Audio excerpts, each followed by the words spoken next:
Back at Donald Trump as he continues to ramp up his anti-migrant message. When he was president, he did nothing to fix our immigration system. He continues to fan the flames of fear and division. Look, we need a president who cares more about solving problems than playing political games and demeaning people full time. That comes after Trump targeted Harris at rallies all weekend, posting on Truth Social after that. She, quote, should be impeached, prosecuted, or both over the administration's handling of the border. Our latest NBC News Telemundo CNBC polls shows Harris leading the former president among Latino voters, but Democrats' advantage is shrinking. NBC's Steve Kornacki is at the big board. NBC's David Noriega is reporting from Clark County, Nevada. Also with us, Jess O'Connell, former senior advisor to Pete Buttigieg and former CEO of the Democratic National Committee. Welcome, all of you. Jess, there's a new article out today in the Wall Street Journal that says Trump and J.D. Vance are blaming a broad array of the nation's ills on immigrants, betting that doing so will help them win over voters angry about the uptick in illegal border crossings. Is that a pretty good bet? Well, I think there's a couple inconvenient truths here for former President Trump and J.D. Vance. The first is that violent crime is down in the United States and to the lowest in nearly 50 years. Border crossings is also, illegal border crossings is also down significantly. And so there's some facts here that are getting missed, I think, in the story. It's no surprise that what they're doing is stirring up racism. They're actually making these arguments that they're making about crime and immigrants. It's making it more dangerous for Americans because it is going to stir up people who are targeting folks who live here, have come here legally as well along the way. And so this is a very dangerous game that they're playing, but it's not a new one. Wow, wow, wow, wow, wow. God, these people drive me up a freaking, it's unbelievable. The lead story is what? That Hispanics are gaining ground with Republicans. In other words, Democrats are losing the percentage of Hispanics that they usually had in their plantation. But what does MSNBC, MSDNC, MSLSD, the delusional network, start off with? Trump, Vance, racist, bigots. And then this lady over here lies through the parts of her anal canal. I don't know what her name is, but I think her first name is Lie and her last name is So Miss Liar is basically saying, oh, the FBI statistics show that there's lower crime rates. That is absolute effing bullshit. It's bullshit. They just started to put the numbers in, but they were told by the government, don't put in all the numbers. Make sure that things are not felonies. They convert it to misdemeanors. You can't even go into the government statistics and find out what the ethnicity or the heritage is in some of these people that are these criminals. They don't even put it there. It's just person. This is why Trump maybe calls it the fake news. Did these guys not get the memo that just dropped from the Border Patrol? Do we have to remind them about this, folks? Disturbing development on the border crisis. Wait until you hear this. The Director of Immigration and Customs Enforcement confirms that more than 13,000 illegal immigrants convicted of murder have been caught at the border and then released into the United States. The letter here tells the tale. Hello, I'm John Roberts in Washington. You believe this, Sandra? Which means they are here, and this is just an unbelievable development. I'm Sandra Smith in New York. Good to be with you, John. This is America Reports. Let's get right to Bill Malugin. He's got this news for us. He's live out of Douglas, Arizona right now, where Vice President Kamala Harris is set to visit later this afternoon. Bill, the details of this news, what do you have? Yeah, and Sandra, bear with me. We just got these numbers moments ago, but it's a jaw dropper to say the least. So to set the stage here, let me just explain what these numbers mean. ICE has something called a non-detained docket. Essentially what that is it means migrants who were encountered by DHS but are no longer in federal custody. So who's on this non-detained docket? It's illegal immigrants who were caught and released at the border, released with the court date years away. They're in immigration proceedings, combined with illegal immigrants who have already been ordered deported from the country by a judge but are still here roaming the country. So keep that in mind, this non-detained docket. According to a letter that the acting director of ICE just sent to Texas Congressman Tony Gonzalez, on ICE's non-detained docket, they're currently tracking 425,000 non-citizens who have been convicted of a crime. Of that number, over 13,000 non-citizens have convictions for homicide and are on the non-detained docket, meaning they're roaming the country right now. On top of that, there are another 15,811 non-citizens convicted of sexual assault who are roaming the country right now on ICE's non-detained docket. It doesn't stop there. Those are convictions. The ICE director also says there are currently just under 1,900 non-citizens on the non-detained docket who have pending homicide charges who are roaming the country, and another 4,250 non-citizens who have pending sexual assault charges who are roaming the country on the non-detained docket. So people's eyes might be glazing over right now with all the numbers we just threw at you. Just to put it in a nutshell right here, what we've learned from the acting ICE director via this letter to Congressman Tony Gonzalez is right now there are over 13,000 illegal aliens convicted of homicide who are roaming the United States right now. There are another 15,811 illegal aliens roaming the country right now who have been convicted of sexual assault, and there are even more who are facing charges for homicide and charges for sexual assault. So this just goes to show, guys, the non-detained docket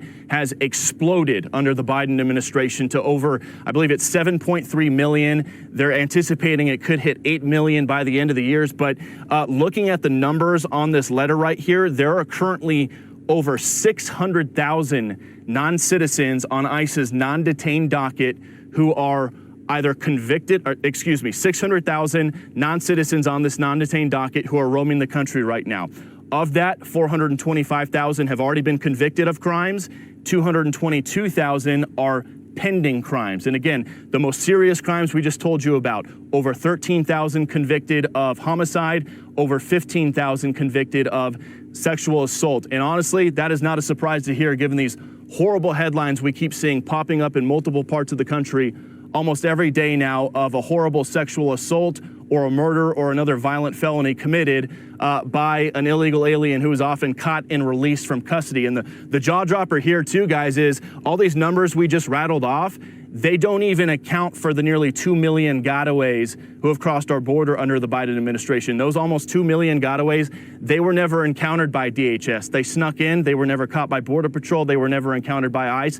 There's no record of them, so they have nothing to do with the numbers I just rattled off to you. These are just the numbers of people that ICE has already encountered, that Border Patrol has encountered, that DHS knows who they are. And we just saw those horrible stories in Nantucket the other day. ICE ran a week-long operation in Nantucket, and in a single operation in a 48-hour span, they arrested 2 Salvadoran illegal aliens who came into the country as gotaways and were arrested for child rape on Nantucket. They got a Brazilian guy who was arrested for... ABC News asked 5 voters in Montana this weekend about Here we Trump's go remarks, again, folks. specifically how he said undocumented immigrants are, quote, infecting our country. Take a listen. If I call things as I see them, it is an infection. Infect, desecrate, whatever. Those type of words that are really inappropriate. And that's one of the reasons that I'm no longer a fan of Donald Trump. It's pretty disgusting. It's really hypocritical and rude to hate on immigrants. There's no reason that Probably someone 2 can't lesbians come here. What else get a do you job expect? and contribute to society and help make our country better. Yeah. It's just racism. Yeah. It's just I think racism. his rhetoric is pretty horrific and purposefully meant to evoke like these feelings of disgust in people that otherwise shouldn't be there. Now, Montana, of course, has a very competitive Senate race, but Steve Kornacki, let's... So as I said before, MSDNC, the delusional network, these idiots can't do a straight piece focusing on what they're getting to 3 minutes into the segment. But before that, they have to set everything up. Trump is a bigot, a racist, a homophobe, a xenophobe, every type of phobe. And J.D. Vance is his partner. Then what do they show? They show some guy there who, white, of course, he's a white supremacist. Then they show another white guy there, elderly, dressed in a nice plaid shirt or whatever, basically saying that, he just doesn't like the rhetoric too much. Then they show two women, probably lesbians, liberals, lesbians, feminists, what else? Of course, they don't like Trump. And then they show another lady there in deep red Montana to try to do what? Try to just signal, right? Just signal out there. These are from Montana. And these people, it's supposed to be Republican ruby red Montana, even they don't like. So they premise this whole thing because now they're going to present to you that the Latino vote is rapidly deteriorating from the plantation of the Democrats, the leftists, and the liberals. So let's hear what Steve Kornacki has to say now. Deep. This is like burying the lead in the newspaper on page 26 in the obituary column. That's basically what MSDNC, MSLSD is doing. But we're finally here, so let's listen to what SK has to say about the Hispanic vote in the 2024 elections. This new national poll of Latino voters. And I think some of the results are surprising, particularly on immigration. Tell us what we found. Yeah, exactly, Chris. I mean, again, you showed it at the beginning, a 14-point advantage overall for Harris over Trump among Latino voters in our poll. That's low, historically speaking, for a Democrat. And take a look at some of what is going into that. We asked on a range of characteristics and issues here, which candidate would be better on. And you take a look here, the big advantage for Harris is on abortion. This is among Latino voters, on being a competent and effective commander-in-chief, a sizable advantage for Harris. But you take a look, Trump's advantage on the economy, we see this overall with voters, continue to see it with Latino voters. On inflation, 9-point Trump advantage, and then there it is. On the border and on immigration, Trump among Latino voters right now with a 13-point advantage over Harris. Again, on the question, who would deal better with the issue of immigration and the border? Latino voters by double digits are saying Donald Trump in our poll. And take a look to a shift. Geez, I guess these Latinos are, light-skinned white supremacists, right? They're light-skinned white supremacists because they're plus 13 for Trump. I guess that's what they're trying to tell us over at MSDNC, MSLSD. As well on broader attitudes among Latino voters on the topic of immigration. Here's just sort of a baseline question. Do you think that immigration helps the United States more than it hurts, or hurts the United States more than it helps? We asked this 8 years ago, back in 2016. 69 said helps more, 16% said hurts more. These numbers have changed a bit. Now down to I would say so. Latino voters who say immigration helps more than it hurts, and up to 35%, a little bit more than. More than half. That's doubled, folks, in 8 years. 35%. These are Latinos. Are they white-skinned white supremacists, light-skinned white supremacists? Is that who these Latino and Hispanic voters are? 35% hurts more than it helps? 1 out of 3 who say it hurts more than it helps. And one other thing to put this in some perspective, I think, the other shift we're seeing is just broadly philosophical. Which party do you identify with? We asked Latino voters. And again, right now, it's the Democrats 49%, the Republicans 37%. But I want to show you is how this has changed. You can go back to 2012 on here. 2016 was the first Trump election. And when he beat Hillary Clinton, look at that. By 3-1, Latino voters back then identified more as Democrats than Republicans.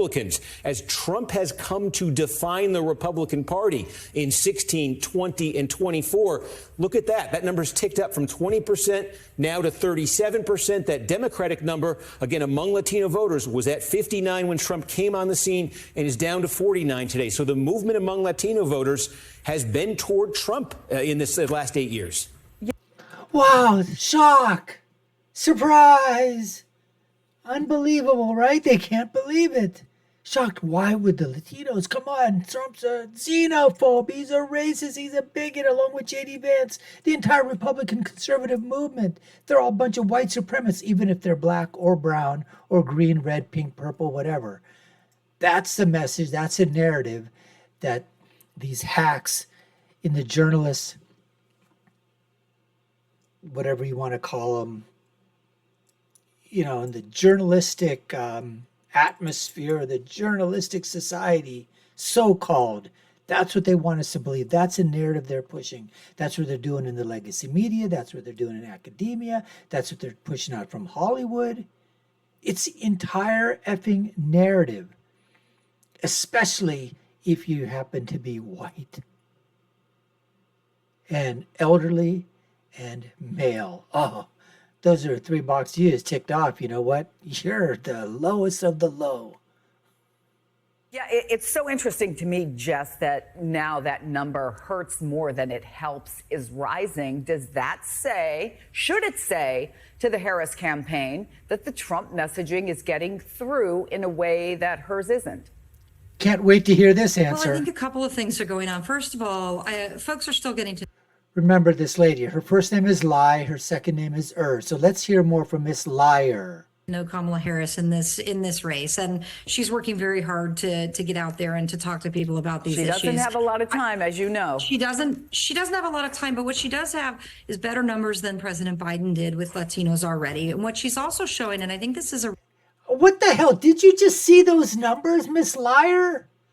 You just saw the numbers by Steve Kornacki, and yet you just gloss over them and say, she's got better numbers than Joe Biden. Oh, these people are absolutely insane. Really important distinction. What she's also showing is a lot of movement with Latinas. When you look at young Latinas, under 40, she's winning by 13 points. When you look at battleground states, she's winning by 60% with Latinas. And Latinas are one of the fastest growing segments of our community, and by 5 million over the last 12 years. And these Latinas vote at a higher rate than Latinos. And so I think, look, she has room to move with men, with white men, with Latino. Dream on, Miss Liar. Dream on. She has room to move with Latin men. Are you kidding me? Latin men are leaving Kamala Harris in droves. Black males are leaving in droves. 1 out of 4 black men under the age of 50 say, you know what, Kamala Harris, forget you. F you. We ain't voting for you. And white men, are you absolutely kidding me? You're delusional, Miss Liar. But when you look at where the Latinas are on these issues, and you just saw it with Steve's chart on the economy, on abortion, on these kinds of freedoms, this is what's guiding this election. I know. The economy? What the hell were you talking about? What numbers were you looking at? Maybe on abortion, but not on economy, honey. The Republicans and Donald Trump want it to be about crime. They want it to be about immigration. But there are other issues that are animating this election right now. So, David, you are in the critical swing state of Nevada, in Las Vegas's predominantly Latino East Side. What are you hearing from folks there? On the East Side, a couple of things that I've taken away. First of all, almost universally, when I ask people what is the issue that they care about the most, what the answer is something having to do with the economy, pocketbook issues, particularly inflation and the cost of living. But beyond that, Chris, what I'm finding is really a community that is torn between these two candidates, more torn between the candidates and the parties than they've been in, several election cycles, as our polling now shows. One of the ways that this feeling of being torn comes across, for example, is I've heard a couple of different people say that when it comes to a couple of different people, now the new word is torn. These people are just torn. Torn between two lovers. Unbelievable the way these guys come up with these narrative messaging. It's unbelievable. The economy, they're inclined to support Donald Trump. But when it comes to immigration, they're still turned off by what they perceive as his historic antipathy towards immigrants. Did you not see the numbers either, David? What the hell are you talking about? It's doubled in terms of where they're saying immigration is hurting more than helping. They see the numbers and they still say the same stupid, batshit crazy narrative. and Latinos and Latinos. their community. Now, we've spent some time in different parts of East Las Vegas during this weekend. For example, on Saturday, we went to a local park not far from where I am now, where there were some youth soccer league games happening, talked to a number of parents who were watching their kids play, asked them questions about what they care about, what they're paying attention to with this election. And really, I didn't come out with a very clear picture either way. Like I said, this community is torn. I want to play you clips from a couple of the people that I interviewed. Take a look. I love what Donald Trump did for us as an economy while he was in presidency, and I don't know what she has to offer because she's new. So that's kind of like taking a chance on her, so that's what I mean. But I do like how she is doing a lot of things for small businesses and how she has that idea for them. I do like that about her. I vote for Trump just because, the 4 years he was in office, we were doing good, absolutely good. Kamala, she's already in office and ain't done. And, there was more work too. We were able to afford things. Wow, folks, wow. If that isn't damaging, you found two people over there. One was an absolute Trump supporter. The other one is a Trump supporter too. Basically just, crapping on whatever your narrative you're trying to spin here, that these guys are torn. And their CBS did a piece out there saying that they went out, they went to restaurants out and about, they couldn't find anybody. Major Garrett, I think, was part of that, and another lady went out. They couldn't find anybody in any restaurant except for like one person per restaurant would say Harris voter. Other than that, it was all red and all Trump. Chris, that first voter told me that she's about 60-40 leaning towards Trump. That second voter, as you heard, fully committed to Trump. But her husband, who I also spoke to, is voting for Harris. So divisions within households even in this community. Chris? Yeah, and I guess that's Jess, a lot of people we see in many places across America. Do you see the results, for example, from the poll, but also from those conversations, signal a longer-term realignment of Latino voters? Is this more a reflection of the current political and economic climate? What's at play here? Yeah, look, the demographics of this country continue to change. They're going to continue to change. We've known that. We see that happening. And Democrats have to get to work. They have to engage communities and meet them where they are, not where they've been. And there are real challenges. And even on immigration alone, we know what's going to happen if Donald Trump wins. Our neighbors and our friends, people who have been here, who have spent most of their lives here, will be deported in mass deportations. And we know what's going to happen if Comrade Kamala gets into power, is that she's just going to continue to add to that 20 million and bring in another 10, 15, 20 million people the next 4 years and beyond. Give them status and citizenship before anybody else does. Have them jump to the head of the line.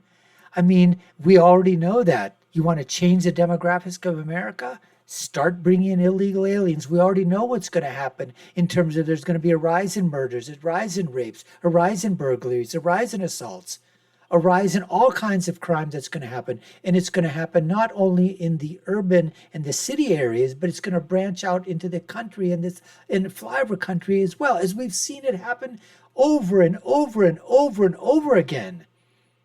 This is more than basically, okay, red versus blue, conservative versus liberal, Democrat versus Republican. This is for safety and security and for the nation at large. Who do we want to allow to come into our country? Good, hardworking people, legal immigrants, have a pathway for that. We already do. We take in over 500,000 every year.